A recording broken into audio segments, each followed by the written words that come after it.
आप मुसलमानों पर इल्जाम लगा रहे हैं कि वो वंदे मातरम को नहीं मानते हैं, आप वंदे मातरम को खड़ा कर रहे हैं जनगण मन के खिलाफ। बात यह है कि आपने कभी गाया था क्या इसको?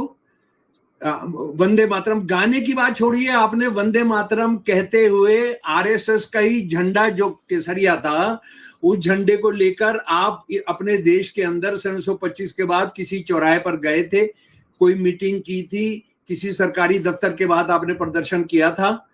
और अगर किया था तो उसका एक सबूत दे दीजिए, एक मिसाल पेश कर दीजिए। 15 अगस्त 1947 के बाद भी नहीं मिलता है, उसके भी बहुत बाद 7-8 साल के बाद जो है आपकी यहाँ इसकी बातचीत होती है, जब हिंदू मुसलमानों को लड़वाने की जरूरत पड़ रही। ये बहुत परेशान करने वाला है जो मदरसों के लिए। देखिए, मदरसों को आप निशाना बना रहे हैं और उसके जरिए आप ये बताना चाहते हैं कि मुसलमान जो है वो देश को प्यार नहीं करता। इससे बड़ा, मैं कह रहा हूँ, शिर्क, इससे बड़ी बदमाशी, इससे बड़ा धोखा क्या हो सकता है? ये गीत जो है ये एक ऐसे आदमी ने लिखा था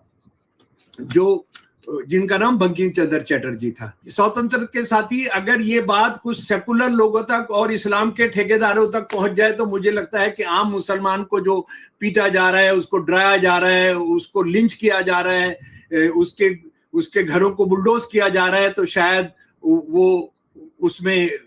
वो हमले जो है कुछ कम हो जाएंगे। कि अंग्रेजों के एक दलाल का लिखा हुआ गीत उस नावल को लिखा हुआ, क्या ये देश इतना पूजनीय मानता है? ये सवाल हमने आज पूछना पड़ेगा। ये बंदा जो है बहुत अच्छा लिखता है, बहुत जानकार है, अंग्रेजी इसकी बहुत शानदार है। आनंद मर्तो अंग्रेजों की दलाली की किताब है, बौद्ध धर्म के अनुयायियों के खिलाफ है, वो जो चैतन्य महाप्रभु के खिलाफ है ये जो नॉवल है, उसके अलावा वो अंधविश्वास को बढ़ावा देती है। इस पर बड़ा बंगाल में हंगामा हो जाता है।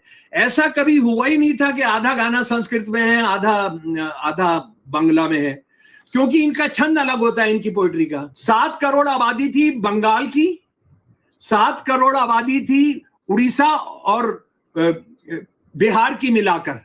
तो ये सीधा का सीधा इस गाने का हिंदुस्तान से कोई ताल्लुक नहीं था, इस गाने का भारत से कोई ताल्लुक नहीं था। वो जो बात कर रहे हैं माँ, वो बात कर रहे हैं बंगाल माँ की, और इसीलिए वो दुर्गा को लेकर आए। वो राम जी को लेकर नहीं आए, वो कृष्ण जी को लेकर नहीं आए।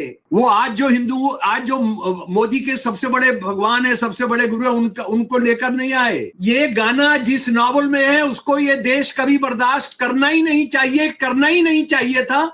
और अगर इसको बर्दाश्त करेगा तो इसका मतलब है कि भारत का खात्मा बिल्कुल लाजिम है। अंग्रेजों का मुसलमानों से साथ कंपेयर कर रहे हैं ये साहब, और कह रहे हैं मुसलमान तो शरबत पीते हैं जंग के अंदर, और एक गोला फटता है तो भाग जाता है, जबकि अंग्रेज जो है वो तो जमा रहता है, वो भागता ही नहीं है। नरेश चंद्र सेन कह रहे हैं कि मुसलमानों से का तो है ही, लेकिन मुसलमानों से ज्यादा जो ये नॉवल इस देश के राष्ट्रवाद का सत्यानाश करेगा, इसके अंजाम हमने भुगतने पड़ेंगे। 1906 में लिखा उन्होंने, और वो हम भुगत रहे हैं।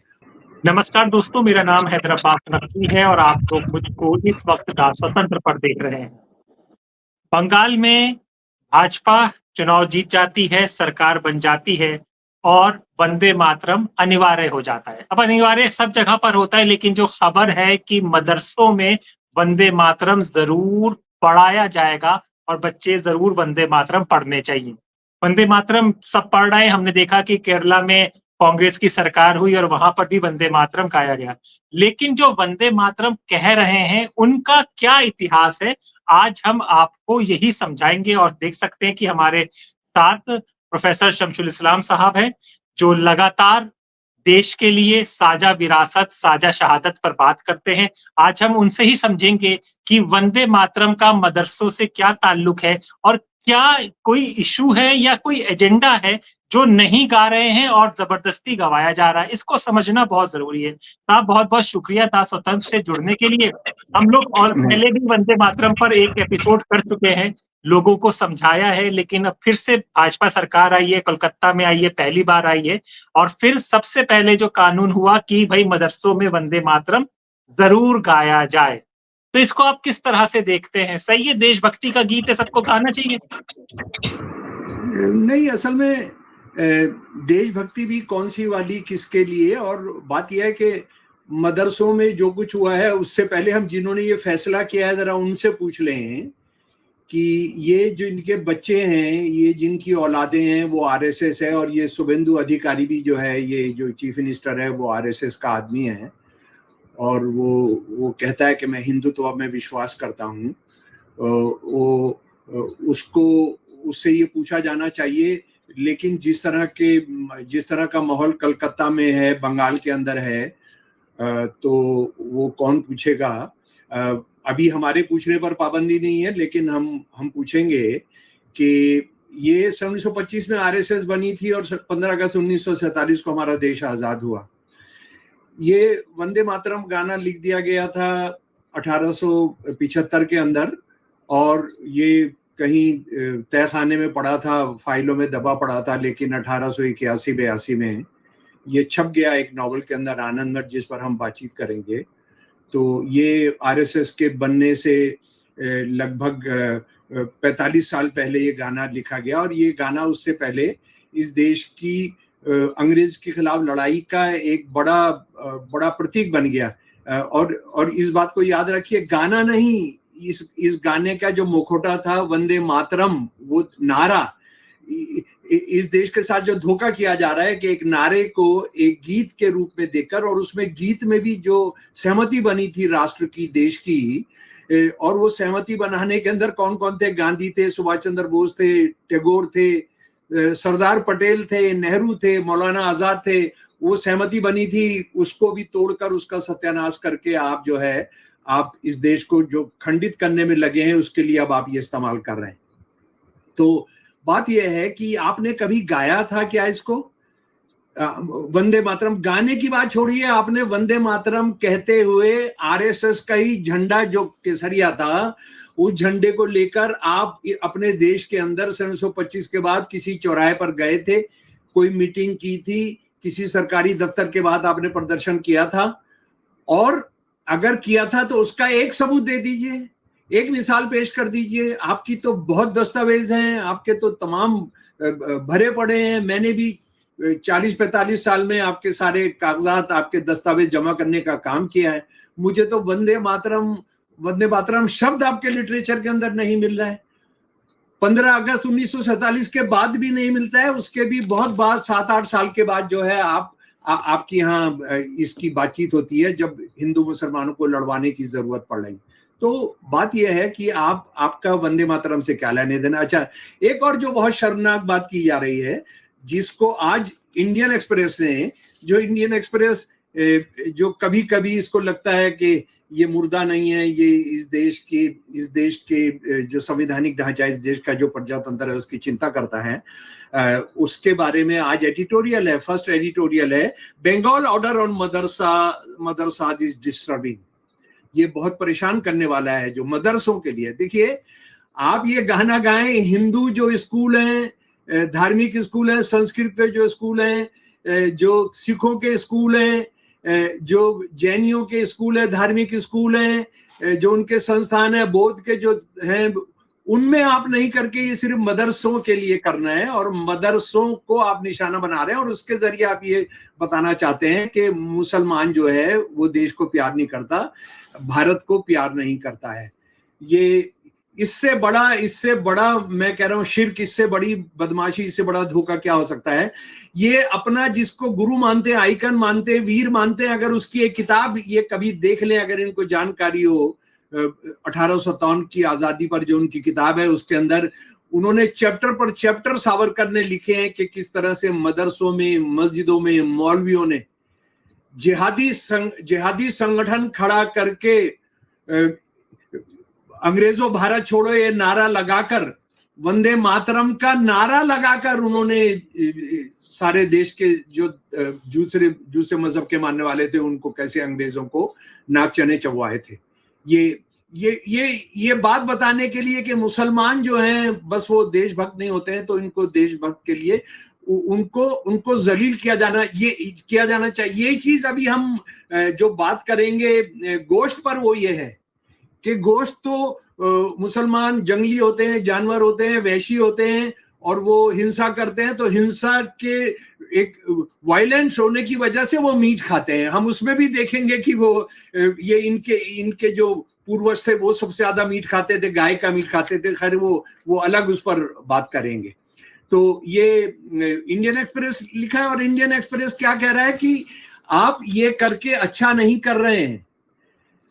अच्छा, दूसरी बात यह है कि आप क्या खुदा बन गए हैं बंगाल के? आपको जो डाले गए मत हैं उसमें से आपको 46% वोट मिला है, 54% आपके खिलाफ है। अगर आप ये करें कि आपको जो वोट मिला है वो हिंदुत्व के लिए वोट है, वो वंदे मातरम मुसलमानों से गंवाने के लिए है, तो उसमें भी 54% आपके खिलाफ है, आपके विरोध में गया है। और ये इंडियन एक्सप्रेस कह रहा है कि सुप्रीम कोर्ट ने 1986 में एक फैसला दिया है, बिजॉय एमैनुअल और केरल राज्य के बीच में एक फैसला दिया था और ये कहा था कि आप किसी भी माइनॉरिटी के आदमी को आप कोई भी जबरदस्ती करके कोई भी गीत गाने का, चाहे उसका कोई भी दर्जा हो, आप उसको नहीं गवा सकते हैं। तो आप तो सुप्रीम कोर्ट की चिंता नहीं कर रहे हैं। आप जाकर सुप्रीम कोर्ट से एक ले आइए ना, सुप्रीम कोर्ट में एक एप्लीकेशन दीजिए कि आपका अपना चीफ जस्टिस है, आपकी अपनी शाखा का पाला हुआ चीफ जस्टिस है, तो आप उससे कहिए कि इसको फैसले को बदल के कर दो कि वो करना होगा।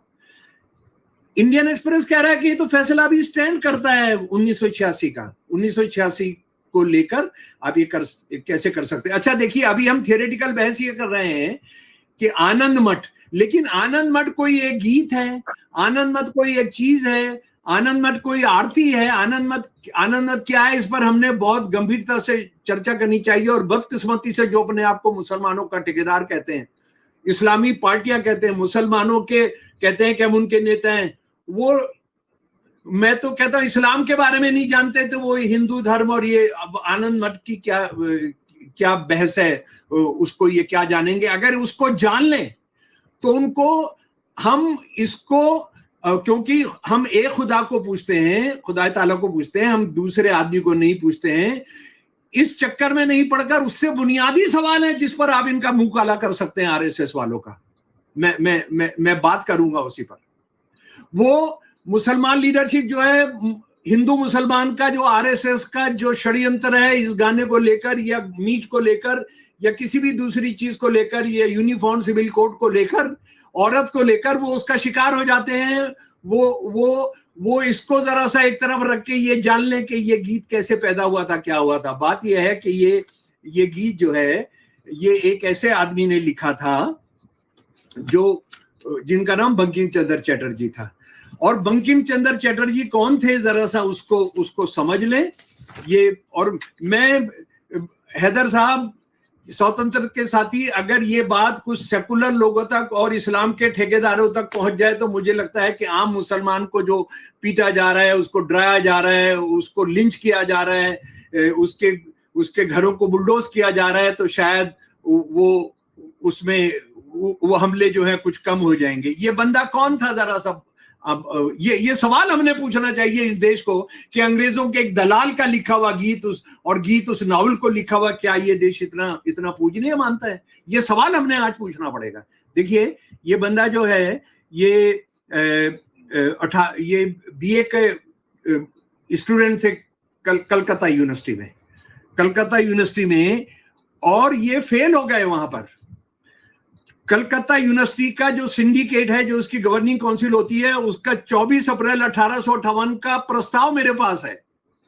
उसका मैं उसके कुछ हिस्से का तर्जुमा पढ़कर आपको बता रहा हूं कि बीए में आर्ट में 13 स्टूडेंट बैठे, उसमें से 3 जो है बिल्कुल बाहर रहे और बाकी जो है 10 लोगों ने एग्जाम दिया, बीए का एग्जाम दिया, और इस एग्जाम में 8 फेल हो गए, सिर्फ 2 पास हुए।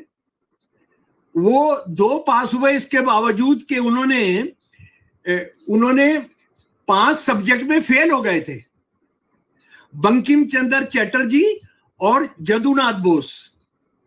लेकिन उन्होंने कहा कि ये बहुत अच्छे स्टूडेंट हैं, ये बहुत काम के आएंगे, ये बहुत काबिल स्टूडेंट हैं, इनको हम ग्रेस मार्क्स देकर आप बीए करा दे रहे हैं। अंग्रेज इन लोगों की दलाली के बारे में ये कितने कामगर साबित होंगे उसको जानते थे। और उसके बाद क्या हुआ, इनको 1857 के जंग आजादी के बाद जो पहली भर्ती हुई आईसीएस में, ये पहला हिंदुस्तानी है ये बंदा बंकिम चंद्र चटर्जी, जिसको आईसीएस बना दिया गया। और आईसीएस बनने के बाद इन्होंने कितने साल सेवा की? 33 साल इन्होंने अंग्रेजों की सेवा की। और अंग्रेजों की सेवा जिस तरह से की, उसके अंग्रेजों ने जो उनकी तारीफ में, जो इनके अफसरों ने जो लिखा है, वो पढ़ने लायक है कि जहां पर नदियों के अंदर, रिवर्स के अंदर जो डकैतियां होती थी, और ये डकैती कौन करते थे? बहुत सारी बार इनकलाबी करते थे खजाना लूटने के लिए, उसको दबाने में इसने बड़ा बड़ा महत्वपूर्ण रोल अदा किया बंकिम चंद्र चटर्जी ने। और इससे खुश होकर अंग्रेजों ने इन्होंने उनको सर का और CI companion of the order of the Indian empire का खिताब दिया। ये दलालों को दिया जाता था, जो उनके सबसे नंबर 1 के दलाल होते थे। आज मुसलमानों ने इस देश में लीड लेना चाहिए ये पूछने के लिए कि क्या आप अंग्रेजों का एक दलाल, अंग्रेजों का एक खाटी दलाल, जिसको ग्रेस मार्क देकर पास कराया था, जिसको पहला आईसीएस बनाया था हिंदुस्तान का, उसने 33 साल खिदमत की और उसके बाद उसको ये खिताब मिले, वो उसका गीत, उसके नोबेल की चर्चा करोगे इस देश में? अच्छा, उसके बाद सुन लीजिए क्या होता है। ये बंदा असल में क्या हो रहा है कि जब ये नौकरी कर रहा है तो इससे अंग्रेज कई बार नाराज हो रहे हैं, और वो नाराज इसलिए हो रहे हैं, उस पर काम मैं कर रहा हूं, वो नाराज इसलिए हो रहे हैं कि ये अचानक ब्राह्मण बन जाता है और हिंदू बन जाता है ये बंदा, और ये कि वो हिंदुओं का राज और ये सब और पुरानी कथाएं और ये सब हो रहा है। और इसके जो क्रिश्चियन मिशनरीज हैं उनसे भी बहस मुबाहिसा चला। ये बंदा जो है बहुत अच्छा लिखता है, बहुत जानकार है, अंग्रेजी इसकी बहुत शानदार है। तो होता यह है कि ये एक गीत लिखते हैं 1875-76-77 में, और ये गीत जो है इस पर एक बड़ी बहस है। और असल में इस देश में तो कमीशन बिठाना चाहिए कि वंदे मातरम कौन सा वंदे मातरम। बात यह है कि जो सव्यसाची भट्टाचार्य, जो एक इतिहासकार हैं और Indian council for historical research के वो चेयरपर्सन भी रहे हैं और बहुत ही मशहूर मॉडर्न हिस्टोरियन हैं, उनका ये कहना है कि ये 12 लाइनें सबसे पहले लिखी गई थी इनका 1875 के अंदर। और वो 12 लाइनें क्या थी? जिसको हम आमतौर पर गाते हैं, हम गाते थे, जो कांग्रेस का भी फैसला था। ए मादर वतन तुझे मेरा सलाम मेरा प्रणाम, जिसका पानी अच्छा है, फल अच्छे हैं, चंदन की खुशबू हवा में है, सरजमीन उपजाऊ है माँ की जमीन। ए मादर वतन तुझे मेरा सलाम मेरा प्रणाम, दिल को सुकून देने वाली सुहानी चांदनी रातें हैं, खिले हुए फूल और बादलों के जमघट कैसे अच्छे हैं, कितनी प्यारी मुस्कान और मीठे बोल तेरे, सुकून देने वाली मादर वतन हमें आशीर्वाद दे। ए मादर वतन तुझे मेरा सलाम। ये 12 लाइनें थी। और अरबिंदो घोष ने इन 12 लाइनों का ही अनुवाद किया अंग्रेजी में। ये जो लाइनें हैं, ये लाइनें संस्कृत की हैं ये। और उसके बाद 1881 के आसपास उन्होंने इसमें आनंद मठ में जोड़ने के लिए कुछ और अंतरे जोड़ दिए। तो इसमें एक झूठ ये है जो कई कांग्रेसी लोग जो आज जो हालत हो रही है वंदे मातरम को जिस तरह से आरएसएस ने यूज किया है, तो वो ये कहते हैं कि भाई वंदे मातरम पर तो हमने इसलिए हम सवाल नहीं उठा सकते हैं क्योंकि वंदे मातरम तो अलग से बाहर का गीत था। आनंद मठ तो बहुत कमीनी किताब है, आनंद मठ तो अंग्रेजों की दलाली की किताब है, बौद्ध धर्म के अनुयायियों के खिलाफ है, वो जो चैतन्य महाप्रभु के खिलाफ है ये जो नॉवल है, उसके अलावा वो अंधविश्वास को बढ़ावा देती है। तो ये इस गीत को आपने क्यों रखा? वो कहते हैं नहीं, ये गीत तो जनाब अलग से था, इसलिए इस पर कोई बहस नहीं हो सकती। जबकि सच ये है कि इसका जो सबसे विवादास्पद भाग है वो इसी नॉवल के लिए लिखा बंकिम साहब ने। इसको हमको समझ लेना चाहिए। तो खैर ये गीत जब 1881 के अंदर बाहर आया और बंग दर्शन के अंदर ये छपा, आनंद मठ में आने से पहले, आनंद मठ 1885 में लिखा जाता है, 84-85 में लिखा जाता है। तो ये इस पर बड़ा बंगाल में हंगामा हो जाता है। ऐसा कभी हुआ ही नहीं था कि आधा गाना संस्कृत में है, आधा बांग्ला में है, क्योंकि इनका छंद अलग होता है, इनकी पोएट्री का। उस पर उस जमाने के जो बड़े बड़े लेखक, बड़े बड़े सिंगर थे, बड़े लोग थे, उन्होंने ये कहा कि ये जो है ये तो जात्रा का गीत है। जात्रा के गीत माने जाते थे कि ये तो बहुत हल्के फुल्के और जो नीचे के तबका होता है उसके लिए, ये कोई साहित्यिक कृति नहीं थी। अच्छा, और मजे की बात सुनिए, जान लो इस देश में जिन पर हमला हो रहा है वंदे मातरम के नाम से, वो जान लो कि अरविंदो घोष ने इसका पूरे का अनुवाद किया अंग्रेजी में 1906 या 1908 में, और उसमें जो है उन्होंने इसको नाम दिया तराना। तराना कहाँ का? हिंदुस्तान का तराना नहीं, बंगाल का तराना। बंगाल के तराने का नाम दिया बंगाल का तराना। और एक और बात इसमें समझ लीजिए कि इसमें वो 7 करोड़ 70 मिलियन 7 करोड़ लोगों की बात कर रहे हैं। वो कह रहे हैं 7 करोड़ लोगों ने हथियार उठा लिए, तलवार उठा ली। ये 7 करोड़ आबादी जो है ये भारत की उस वक्त नहीं थी। भारत की आबादी उस वक्त, हिंदुस्तान की आबादी 30 करोड़ थी। 7 करोड़ आबादी थी बंगाल की, 7 करोड़ आबादी थी उड़ीसा और बिहार की मिलाकर। तो ये सीधा का सीधा इस गाने का हिंदुस्तान से कोई ताल्लुक नहीं था, इस गाने का भारत से कोई ताल्लुक नहीं था। वो जो बात कर रहे हैं माँ, वो बात कर रहे हैं बंगाल माँ की, और इसीलिए वो दुर्गा को लेकर आए। वो राम जी को लेकर नहीं आए, वो कृष्ण जी को लेकर नहीं आए। वो आज जो मोदी के सबसे बड़े भगवान है, सबसे बड़े गुरु है, उनको लेकर नहीं आए। किसको लेकर आए? बंगाल की एक देवी को, दुर्गा को। तो इसको हमको समझ लेना चाहिए। और ये जो नॉवल है, ये जो गाना है, इस गाने के बारे में ये चीजें समझने के बाद जरा सा आप ये मैं आपके साथ साझा करना चाहता हूं कि ये जो गाने के चर्चा हुई, गाने के बारे में अभी और चर्चा होगी। ये गाना जिस नॉवल में है उसको ये देश कभी बर्दाश्त करना ही नहीं चाहिए था। और अगर इसको बर्दाश्त करेगा तो इसका मतलब है कि भारत का खात्मा बिल्कुल लाजिम है।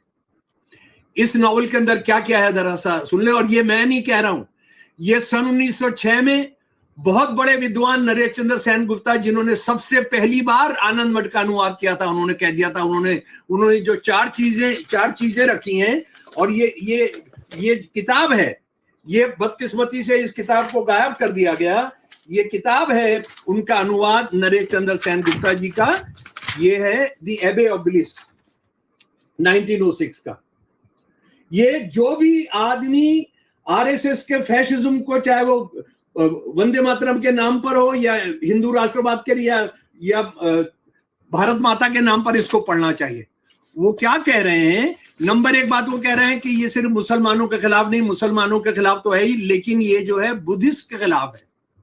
इसमें संतान सेना जो है, संतान सेना जिन मंदिरों में बैठी है, उसमें साफ आनंद मठ का लेखक बता रहा है, बंकिम बता रहा है कि ये जो है ये बौद्ध मंदिर थे। यानी बौद्ध मंदिरों को आपने, संतान सेना का जो हिंदू सेना है उसको आपने कब्जा कर लिया। दूसरी बात यह है, बंगाल का सबसे पूजनीय ऋषि हैं चैतन्य महाप्रभु। चैतन्य महाप्रभु है जिनकी मूर्ति पर, जिनके आश्रम में जाकर हमारा होम मिनिस्टर भी जाकर वहां सिजदा करता है। इनके बारे में इस नॉवल में जो लिखा हुआ है वो इतना शर्मनाक है हैदर भाई। उसमें लिखा है कि चैतन्य महाप्रभु की वजह से ही हिंदू धर्म का विनाश हो गया, वैष्णव धर्म की वजह से विनाश हो गया। हमने तो तलवार उठानी चाहिए थी। और वो बहुत सख्त शब्दों के अंदर आनंद मठ के अंदर बंकिम जो है चैतन्य महाप्रभु जो है 1485 से लेकर 1533 तक हुए थे। और गांधी जी को भी वैष्णव ही माना जाता है। गांधी जी भी चैतन्य महाप्रभु के गाते थे, गीत गाते थे। अच्छा, उसके बाद अंग्रेजों की जो तारीफ की गई है उसके अंदर इतनी तारीफ है अंग्रेजों की कि अंग्रेज जो हैं, अंग्रेजों का मुसलमानों से साथ कंपेयर कर रहे हैं ये साहब, और कह रहे हैं मुसलमान तो शरबत पीता है जंग के अंदर, और एक गोला फटता है तो भाग जाता है, जबकि अंग्रेज जो है, अंग्रेज इतना बहादुर होता है, अंग्रेज सिपाही इतना बहादुर होता है। ये हिंदू राष्ट्रवाद की जो सबसे बड़ी किताब है उसका लेखक क्या अंग्रेजों की दलाली करते हुए लिख रहा है कि वो तो जमा रहता है, वो भागता ही नहीं है।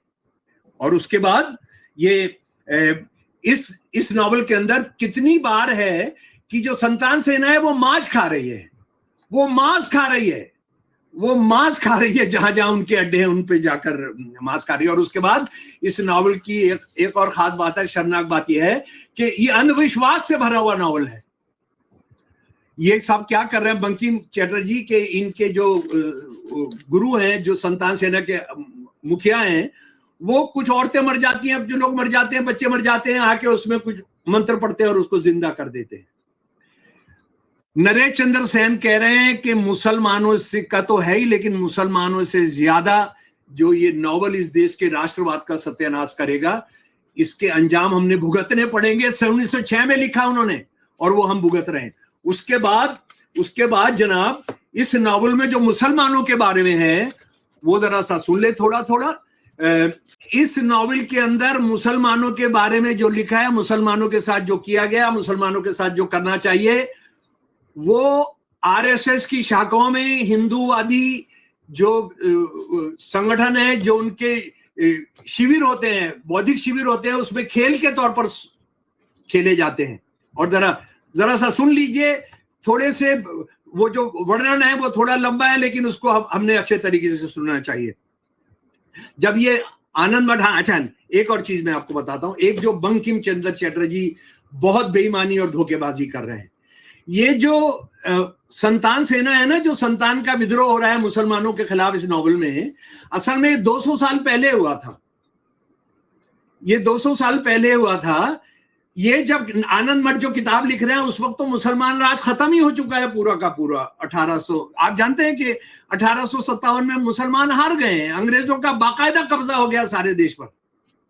1881 में ये बंदा नॉवल लिख रहा है और ऐसे लिख रहा है जैसे अभी मुसलमानों का राज था और अभी मुसलमानों के राज में ये संतान सेना ने उनसे अपने हाथ में लिया है। लेकिन ये 200 साल पहले जो विद्रोह हुआ था, मुझे लग रहा है 200 साल पहले ही हुआ था, उसमें मुसलमान मौलवी और हिंदू सेना दोनों ने मिलकर जो नवाबशाही थी और नवाबशाही के जो संरक्षक थे अंग्रेज, उनके खिलाफ विद्रोह किया था। और ये लोग कहां कहां से गए थे भाईजान, हमने पहले भी इस पर बात की है। ये गए थे राजस्थान से, ये गए थे हरियाणा से, ये गए थे पंजाब से, ये गए थे यूपी से, ये गए थे बिहार से। और ये सेना क्या थी, ये अपने साथ हथियार रखती थी, अपने साथ बीज रखती थी, अपने साथ पैसा रखती थी। और ये वहां जो किसानों की बदहाली हो रही थी, मुसलमान और ईसाई शासन के मिलाकर उनको पैसा ब्याज पर देते थे, उनको बीज देते थे और उनके साथ जो जुल्म होते थे अपनी हथियारी सेना जो है मिलकर लड़ते थे। ये साथ साथ अपना कैंप करते थे। यानी अगर दिल्ली है तो दिल्ली के बाहर बुरारी गांव में एक जगह ये मौलवियों की सेना होगी और उसके बराबर में ही ये संतान सेना होगी। तो एक तो अंग्रेजों की दलाली करने के लिए हिंदू मुसलमान साथ मिलकर लड़े थे, उसको इन्होंने हिंदू सेना बना दिया। तो अंग्रेजों का कितनी गहराई से दलाली कर रहा था ये बंदा, इसको हम अच्छे तरीके से समझाते हैं। ये हमने आज इस बहस को शुरू करवाना चाहिए। अच्छा, अब मुसलमानों के साथ इन्होंने क्या किया, ये बंकिम साहब ने लिखा है। उन्होंने संतान सेना ने गांव में जासूसों को भेजना शुरू किया। गांव में पहुंचने पर और वहां हिंदुओं से मुलाकात होने पर जासूस उनसे पूछते थे, भाइयों क्या आप भगवान विष्णु को पूछते हैं? वो इस तरह 20-25 लोगों को इकट्ठा करते और फिर मुसलमान गांव पर हमला करते थे और उनके घरों को जलाते थे। मुसलमानों को अपने जीवन की सुरक्षा की चिंता सताती थी और संतानें उनका सब कुछ छीन लेती थी। और भगवान विष्णु के नए भक्तों के बीच इस लूट को बांट देती थी। सुनिए, यही आरएसएस ने सीखा है। आरएसएस को जो बेरोजगार नौजवान मिल रहे हैं वो कहां से मिल रहे हैं? लूटो, माइनॉरिटीज को लूटो, दलितों को लूटो, वहां से जो लूट का माल है वो तुम भी ले जाओ उसमें। आप बताइए, जरा सुनिए, जरा देखिए कि बंकिम चंद्र चटर्जी ने जो रास्ता दिखाया था, उसके बाद ये मुसलमानों जहां जहां उन और ये संतान सेना के जो लोग जुट जाते थे, जहां जहां उन्हें पैसा मिलता उससे वो रास्ते से लूट कर घरों को लाते थे। जहां जहां रास्ते में मुसलमान गांव से उनका सामना होता उन्हें वो आग के हवाले कर देते थे। देखिए आज जो मुसलमानों के साथ हो रहा है, आज जो माइनॉरिटी के साथ हो रहा है, आज जो दलितों के साथ हो रहा है, आप देखिए उसकी ट्रेनिंग इस नावल के अंदर है। कोई चिल्लाया मारो मारो मुसलमानों को मारो, बाकी चिल्लाए जय हो महाराज की जय हो। किसी दूसरे ने कहा भाइयों जब रविवार आएगा मैं मस्जिद को ढाकर राधा माधव के एक मंदिर का निर्माण करूंगा। रास्ता है, सीधा बताया है, सीधा बताया है। रात में देश में हर तरफ हरे हरे का उद्घोष चल रहा था। संतानें इधर उधर समूह में भटकते थे। कोई हिंसात्मक होकर गांव की तरफ भाग रहा था, तो कोई शहर की तरफ जा रहा था, कोई रास्ते में जा रहे यात्री को पकड़ रहा था, या अन्य किसी घरेलू इंसान को पकड़ रहा था, उन्हें धमका रहा था कि बोलो मैं तुम्हारी मां को सलाम करता हूं, नहीं तो मैं तुम्हें मार डालूंगा। बिल्कुल यही नारा, वंदे मातरम कहो नहीं तो छोड़ेंगे नहीं। उसका बहुत सुधरा और बहुत शरीफ नारा है। वंदे मातरम रहना है तो वंदे मातरम कहना होगा, लेकिन वंदे मातरम के नाम पर जो हत्याएं की जा रही हैं, नहीं तो मैं तुम्हें मार डालूंगा। कोई हलवाई की दुकान को लूट पर मौज कर रहा था, तो किसी गवाले के यहां जाकर उसके मिट्टी के बर्तनों को नीचे उतरवाकर उनमें से दही खा रहा था। बिल्कुल बंगाल में आज ही हो रहा है। कोई कह रहा था कि हम लोग ब्रज से आ रहे हैं, मथुरा से, और गवाले हैं, और पूछ रहा था कि गवाली ने कहां है, जरा देखिए गवाली ने कहां है, औरतें कहां हैं। गांव से शहर से सब तरफ रात भर में कोलाहल मच गया था। हर कोई कह रहा था कि मुसलमानों की हार हो गई और ये देश अब हिंदुओं का है। आप सभी जोरदार आवाज में नारा लगाइए हरी हरी। ग्रामीण लोग बाहर निकलकर उन सभी मुसलमानों को मार डालते जो उनके रास्ते में आते। ये जो बाद में आरएसएस वाले कर रहे हैं, किया है, ये उसके सारा रास्ता है वहां पर। अच्छा, उसके बाद मेरी आखिरी बात है, अगर ये देश नहीं कर सकता तो ये देश मर चुका है। ये देश मर चुका है। ये नॉवल खत्म होता है किस पर? ये नॉवल खत्म होता है कि मुसलमान हरा दिए गए हैं। संतान सेना के भावानंद और एक सत्यानंद, ये लोग हैं, एक बैठकर वही एक मंदिर के अंदर बैठकर, जो बुद्ध मंदिर रहा होगा उसके अंदर बैठकर अब प्लान कर रहे हैं कि मुसलमानों को हरा दिया, अब अंग्रेजों को कैसे हराएंगे। ऊपर से एक भगवान से भेजा हुआ एक आदमी अवतरित होता है, डॉक्टर साहब जो कहते हैं ये नॉवेल का जो अंत है, लास्ट के 2 पेज हर आदमी ने पढ़ने चाहिए।